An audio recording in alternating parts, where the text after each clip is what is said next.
ដំណឹងសំខាន់ថៃកំពុងតែត្រៀមខ្លួនធ្វើសង្គ្រាមឬក៏កំពុងតែធ្វើអ្វីទៅវិញសូមបងប្អូនតាមដានទស្សនាឲ្យបានដល់ចប់ដើម្បីយល់ដឹងអំពីខ្លឹមសារពិតប្រាកដថាតើប្រទេសថៃកំពុងតែធ្វើអ្វីនៅតាមបណ្ដោយព្រំដែនទើបបានជាសារព័ត៌មានข่าวសុទ្ធអេងលីសធ្វើការផ្សព្វផ្សាយអំបញ្ញមិញនេះដែលបង្ហាញឲ្យឃើញចំនួនតួលេខដ៏ច្រើនសន្ធឹកសន្ធាប់ទន្ទឹមនឹងគ្នានោះមានប្រជាពលរដ្ឋថៃជាច្រើនធ្វើការរិះគន់នៅតាមបណ្ដាញសង្គមរួមទាំងជនបរទេសផងដែរទស្សនាចប់ពេញចិត្តវីដេអូនេះបងប្អូនកុំភ្លេច like comment និង share ទៅកាន់បណ្ដាញសង្គមឲ្យបានគ្រប់គ្នាចង់បានព្រឹត្តិការណ៍ព័ត៌មានបន្ថែមជាតិនិងអន្តរជាតិជារៀងរាល់ថ្ងៃគ្រាន់តែចុច subscribe លើ channel នេះជាការស្រេចនាថ្ងៃអង្គារទី18ខែសីហាឆ្នាំ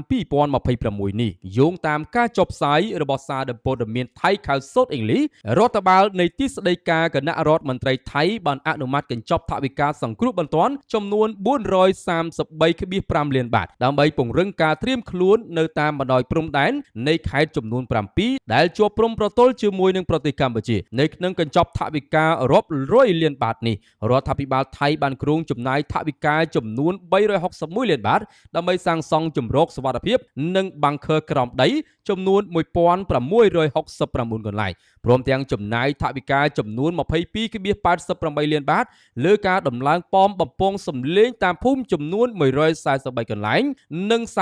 49.62 លានបាតទៀតសម្រាប់ការអាប់ដេតប្រព័ន្ធវិទ្យុទាក់ទង Digital អាជ្ញាធរថៃបានអះអាងថាវិធានការទាំងអស់នេះគឺធ្វើឡើងដើម្បីឆ្លើយតបទៅនឹងបញ្ហាអន្តោប្រវេសន៍ខុសច្បាប់ការរត់ពន្ធទំនិញគ្រឿងញៀននិងបទល្មើសឆ្លងដែនទោះជាយ៉ាងណាក៏ដោយការអនុម័តកញ្ចប់ថវិកាយោធាដ៏សន្ធឹកសន្ធាប់នៅពេលនេះមិនត្រឹមតែមិនបានធ្វើឲ្យប្រជាជនស្ងប់ចិត្តប៉ុណ្ណោះទេប៉ុន្តែថែមទាំងបានបង្កើតទៅជាកម្ដៅនឹងការរិះគន់យ៉ាងចាស់ដៃពីសំណាក់សាធារណជនថៃនិងអ្នកតាមដានស្ថានភាពអន្តរជាតិផ្អែកទៅលើប្រភពព័ត៌មានข่าวសុទ្ធអេងលីសរបស់ថៃដដែលនេះការប្រកាសសាងសង់ជម្រកក្រោមដីនិងប៉មបំពង់សម្លេងរាប់ពាន់កន្លែងបានទាក់ទាញការរិះគន់យ៉ាងចាស់ដៃពីប្រជាពលរដ្ឋនិងអ្នកប្រើប្រាស់បណ្ដាញសង្គមដោយនៅក្នុងនោះមានម្នាក់ជាជនជាតិបរទេសសូមមិនបញ្ចេញឈ្មោះបានបញ្ចេញមតិទាក់ទាញយ៉ាងចំថាការយកប្រាក់ពន្ធរាប់រយលានបាតរបស់ប្រជាជនថៃទៅចាក់បេតុងធ្វើលេនដ្ឋាននិងប៉មបំពង់សម្លេងបែបនេះគឺជាទង្វើដ៏គួរឲ្យអស់សំណើចជាទីបំផុតពីព្រោះរដ្ឋាភិបាលថៃកំពុងតែពង្រឹងបន្ទាយខុសទិសដៅព្រំដែន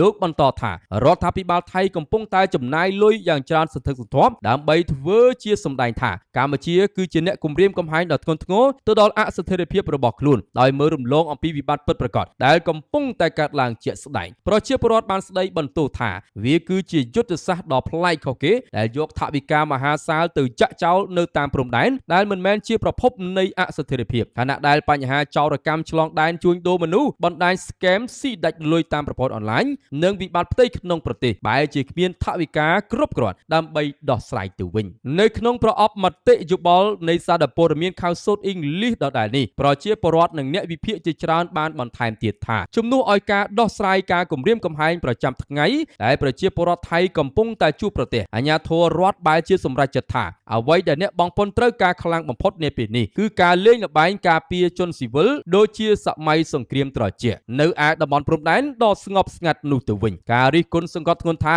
នៅពេលដែលក្រុមចៅព័ត៌មានវិទ្យាលួចលុយអស់ពីគណនីធនាគាររបស់ប្រជាជនឬនៅពេលដែលមានអស្ថិរភាពកើតឡើងនៅភាគខាងត្បូងមួយផ្សេងទៀតនោះគ្រប់គ្នានឹងអាចដេកលក់ស្រួលដោយដឹងថាមានប៉មបំពង់សម្លេង143កន្លែងកំពុងតែឈរស្រែកអាឡេអាឡែនៃកន្លែងផ្សេងគ្នាដែលគ្មានមនុស្សរស់នៅបន្ថែមពីលើនេះមតិមហាជនក៏បានដាស់តឿនយ៉ាងម៉ឺងម៉ាត់ថាត្រូវប្រាកដថាជំរកនិងលេនដ្ឋានចំនួន 1669 កន្លែងនោះត្រូវតែសាងសង់នៅក្នុងដែនអធិបតេយ្យភាពជាផ្លូវការរបស់ថៃស្របតាមច្បាប់អន្តរជាតិនិងសន្ធិសញ្ញាបារាំងសៀមឆ្នាំ1904និងឆ្នាំ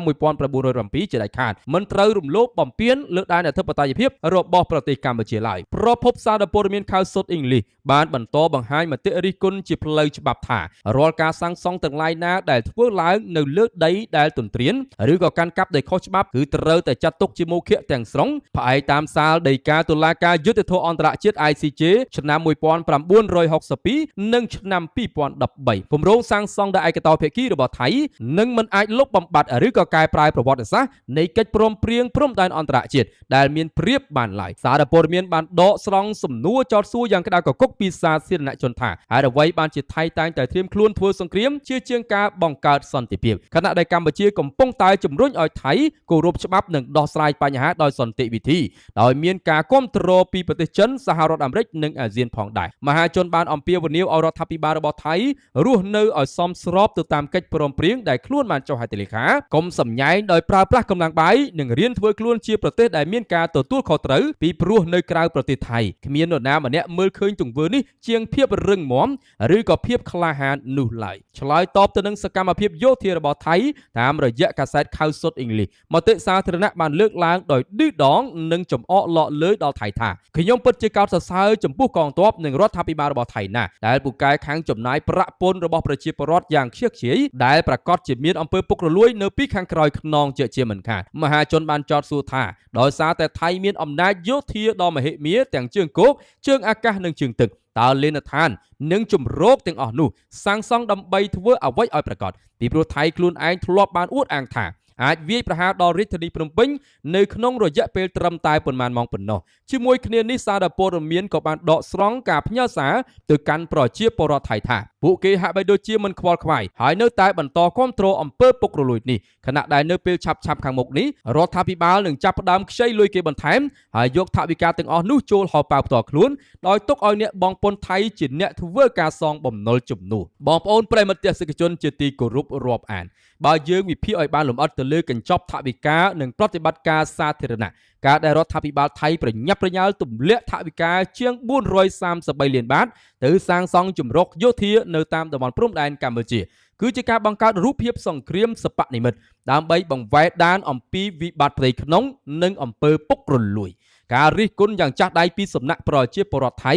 និងសហគមន៍អន្តរជាតិតាមរយៈកាសែតខៅសុតអ៊ីងលីសវាបានស្ដែងឲ្យឃើញយ៉ាងច្បាស់ថាសកម្មភាពសាងសង់លេនដ្ឋាននិងការដំឡើងប៉មបំពងសម្លេងមិនមែនជាការការពារសន្តិសុខពិតប្រាកដនោះទេប៉ុន្តែវាគឺជាល្បិចកលនយោបាយនៅក្នុងការបង្កើតចិត្តសាស្ត្របំភ័យដល់ប្រជាជនថៃដើម្បីយកលេសទាញយកថវិកាជាតិនិងបិទបាំងនៅការបរាជ័យទៅលើការទប់ស្កាត់បទល្មើសបច្ចេកវិទ្យានិងឧក្រិដ្ឋកម្មឆ្លងដែនលើពីនេះប្រសិនបើការសាងសង់ជំរកទាំង1669កន្លែងនេះចូលទៅកាន់ទឹកដីរបស់កម្ពុជាឬក៏តំបន់មិនទាន់វាស់វែងនោះថៃនឹងប្រឈមមុខជាមួយនឹងការរំលោភទៅលើសាលដីកា ICJ ឆ្នាំ1962និងឆ្នាំ2013យ៉ាងធ្ងន់ធ្ងរដែលនឹងធ្វើឲ្យថៃកាន់តែខាត់បងការមានប្រៀបលើការទូតនិងរងការថ្កោលទោសពីសហគមន៍អន្តរជាតិកាន់តែខ្លាំងឡើងអរគុណបងប្អូនដែលចំណាយពេលវេលាដ៏មានតម្លៃនៅក្នុងការតាមដានទស្សនាវីដេអូនេះតាំងពីដើមរហូតដល់ចប់សូមជម្រាបលាអូនណាមកទៅផ្ទះវិញមកអត់ទៅទេនៅដើរបេះសដែកបងប្អូនតាមពិតសដែកហ្នឹងយើងបេះពីរដងណាហើយវានៅដុសលាស់មកក្រោយក្តៀងមិនសដែកខៀវទៅជាផ្លែរហូតហើយបេះបានរហូតមើលបងប្អូនមកថងទៀតដែរនោះនេះមើលភ្ញាក់ជាក់ស្ដែងអាខ្លះនៅផ្លែបងប្អូនឃើញទេផ្លែតរហូតនៅបេះបានពីរដងទៀតមិនទាន់អស់ផង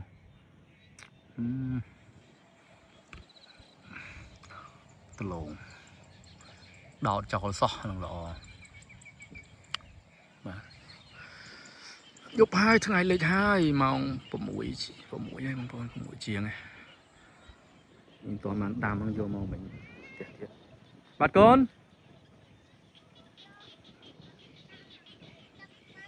អូខេ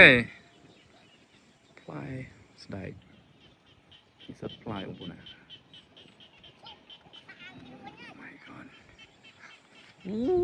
សិទ្ធិភាពពេលល្ងាចថតអត់សូវច្បាស់តែថាយប់អីស្អាតធម្មជាតិបាយបាយសុខស្រែសុខ